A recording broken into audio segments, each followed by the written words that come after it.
Alors, on retrouve François Maga 24 heures après le choc à Warsage. François, hier, vous n'avez pas daigné réagir face caméra parce que vous aviez l'air assez émoussé après la rencontre.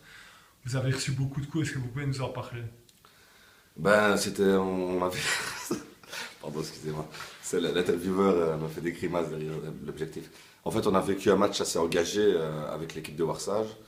Alors, certes, engagé, mais sans aucune violence. Alors, les joueurs adverses, certainement frustrés par le niveau proposé par notre équipe, autant techniquement que physiquement, a laissé beaucoup traîner le pied, la semelle, sur beaucoup de nos joueurs. Mais bon, en sachant que notre technique est évidemment supérieure à la moyenne en P4, on est habitué à recevoir beaucoup de coups tous les matchs.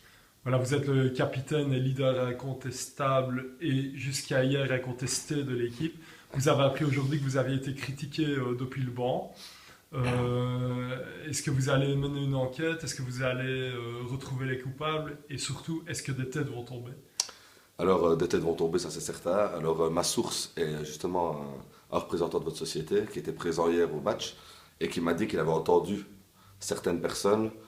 Alors, évidemment, des supporters. Les supporters sont toujours très expressifs. Je tiens évidemment à les remercier d'avoir été présents hier. Un supporter, ça critique, ça encourage de temps en temps. Quand ça encourage, c'est plaisant. Maintenant, il faut aussi accepter les critiques. En tant que joueur, on va dire, pas professionnel, mais en tant que joueur semi-professionnel, on se doit d'accepter les critiques des supporters, même si elles ne sont pas toujours comme hier fondées.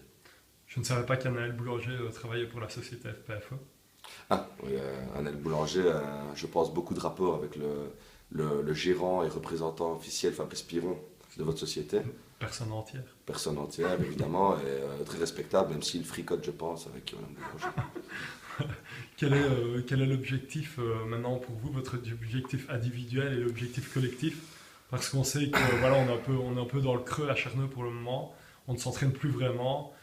Est-ce que c'est pas un peu votre rôle de capitaine de remobiliser les troupes et de ramener les équipiers à l'entraînement? Si, évidemment, mon rôle de capitaine est essentiel à ce niveau, parce qu'il faut effectivement essayer de ramener les troupes à l'entraînement. Alors maintenant, cette année, ce sera compliqué, parce que la saison est déjà fort avancée, donc pour les entraînements, c'est un petit peu, j'ai envie de dire, déjà, on pense déjà à la saison prochaine, même si l'avenir de notre équipe est évidemment incertain, mais les troupes sont motivées pour l'équipe. Malheureusement, je pense que pour les entraînements, c'est compliqué cette année, même si, avec à mon avis le beau temps, le retour du beau temps, on peut s'attendre à un retour conséquent des joueurs à l'entraînement.